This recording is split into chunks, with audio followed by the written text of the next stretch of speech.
Hi guys, today pupunta po tayo ngayon sa unit ko at itutour ko po kayo doon.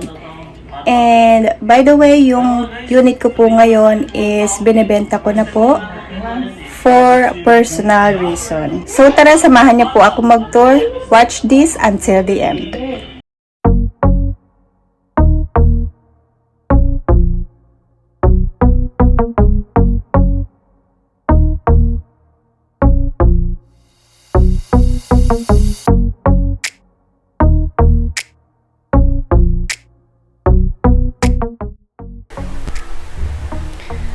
So, andito na po tayo sa duhat. Pagbaba po ng tulay, diretsuhin nyo lang po itong daan na to at makikita nyo na po ang Saffron Village. Pasok na po tayo sa Saffron. Ang ipapakita ko po sa inyo ay mga model house ng Saffron. At sa model house na to ay may mga nakatira na rin po.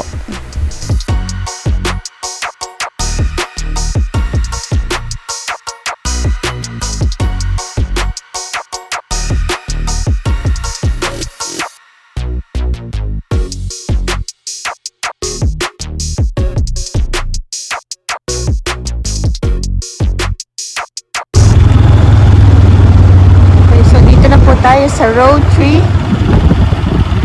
ng Saffron. Ayan.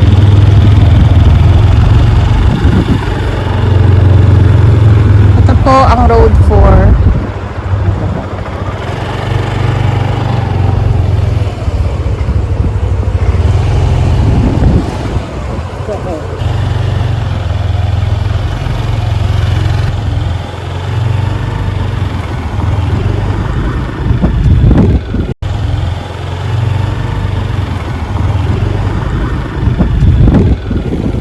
Okay, so dito po ang road 5 ng Saffron. Ayan.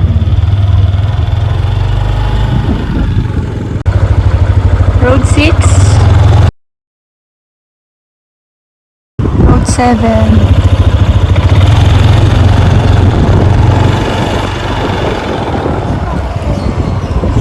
Ito po sa bunga, dito po ang court ng Saffron.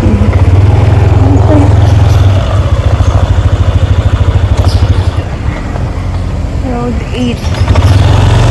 So, ang road 9. So, sa road 9, dito po ang clubhouse.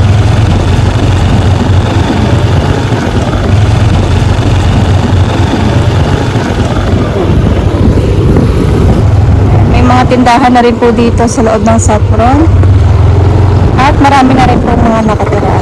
So, yung unit ko po, dito po sa road 15. Ayan.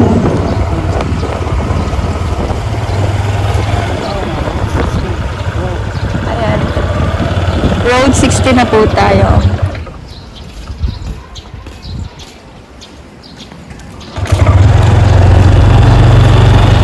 So sa kanto na meron pong sari-sari store. Okay.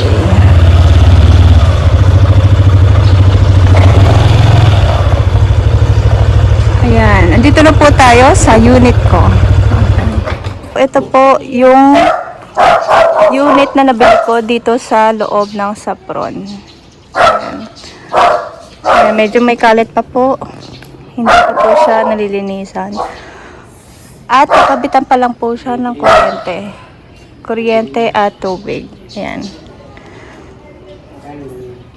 Okay, so para po sa mga interesado, binibenta ko po ngayon yung unit ko dito sa Saffron. Block 16, lot 11 po. Ayan.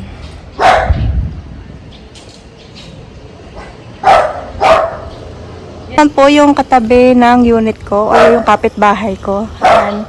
Ito po yung pwede nyong gawin dito sa unit. Depende po sa inyo kung ano po yung style na gusto ninyo. Okay, so meron pa po tayong sample dito sa kabila or sa harap po ng unit ko. Ayan, pasukin po natin. Ito po yung sample ng unit. Yung pwede nyo pong gawin dito sa bahay. Ayan, so pasukin po natin.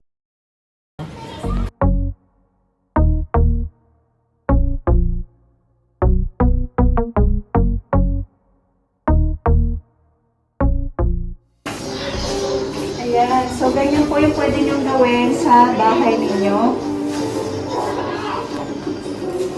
If ever po nakumuha kayo dito sa loob ng sabon.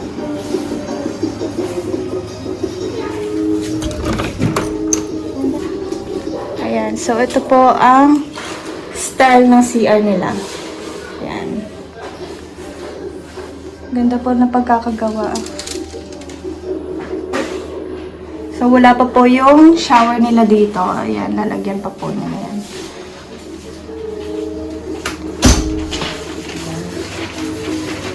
Ayan, si tatay mismo nag-aayos dito or gumawa dito sa unit.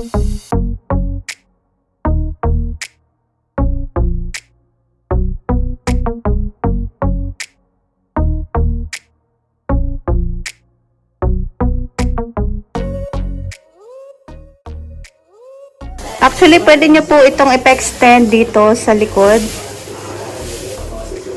Para lalagyan na po siya ng mga washing, ganyan. Or ito po ang kitchen. At saka pinalagyan din po nila ng bar. Parang sa tatay. Ayan. Tingnan naman po natin yung taas.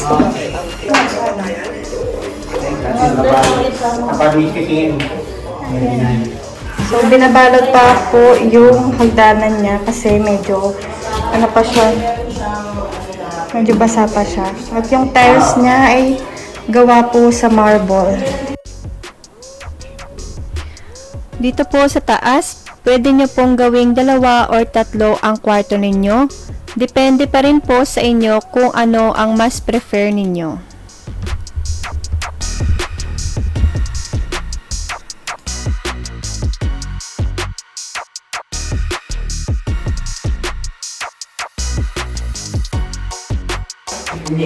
So, dito po sa may harap, pwede nyo po siyang gawing terrace.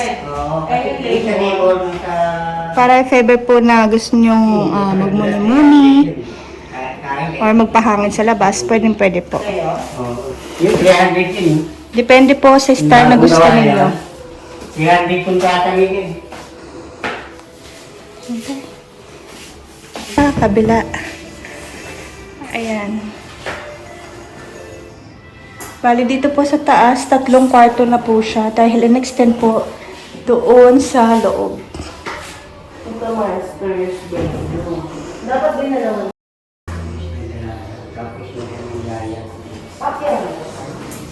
Okay, so dito naman po tayo sa kabilang kwarto. Ayan. So, ito pong kwarto, pwede rin po siyang storage. Depende po sa inyo. Ayan, maliit lang po siya. And dito, nilagyan lang po nila ng space if ever.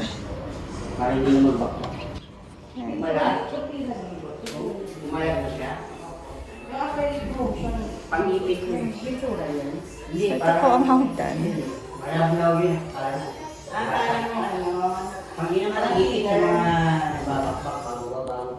Yan, so kaya po pala may takip yan dahil may varnish po pala. Para hindi daw po ganong magasgasan.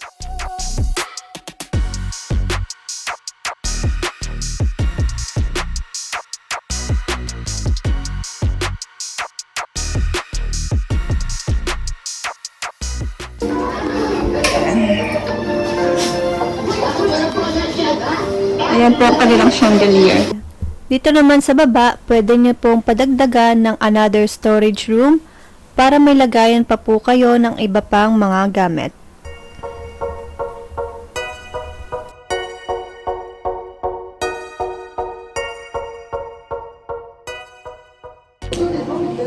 So, ayan. In case na gusto niyo po magpagawa, ayan, dito po si tatay. Tay, ano po pangalan niya, tay? Jonet Magbano ako. And mamaya po, kontakin nyo na lang po sa number niya. If ever po na gusto nyo magpagawa dito sa Saffron. Ayan, si tatay po ang gumawa nito lahat sa unit na to. Ayan, di ba? Ang ganda. Okay. Ayan, siya lahat po ang gumawa niyan. Ayan.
So, dito na po tayo sa Road 24.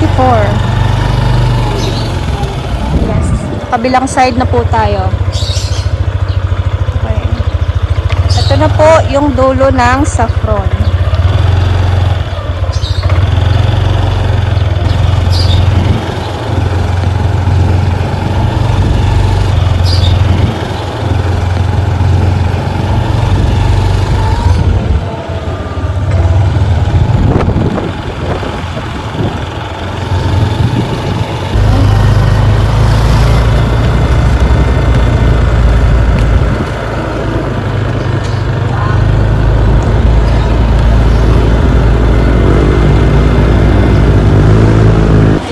Tabi lang po siya ng NLEX. Malapit rin po siya sa NGC.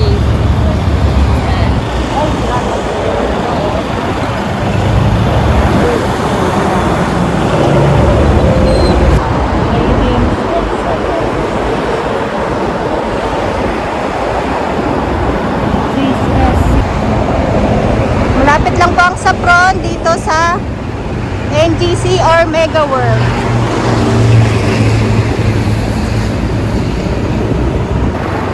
Ayan, ito po ang NGC. North Global.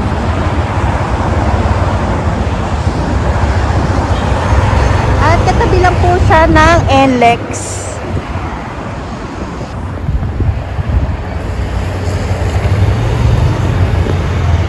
And so soon, malapit na rin po siyang i-open. Ayan, so tapos na po natin libutin yung village ng Saffron. At kung interesado po kayo, i-chat or i-text nyo na lang po ako sa aking number. Okay, so thank you po sa pagsama sa akin ngayon dito sa Saffron. Ayan.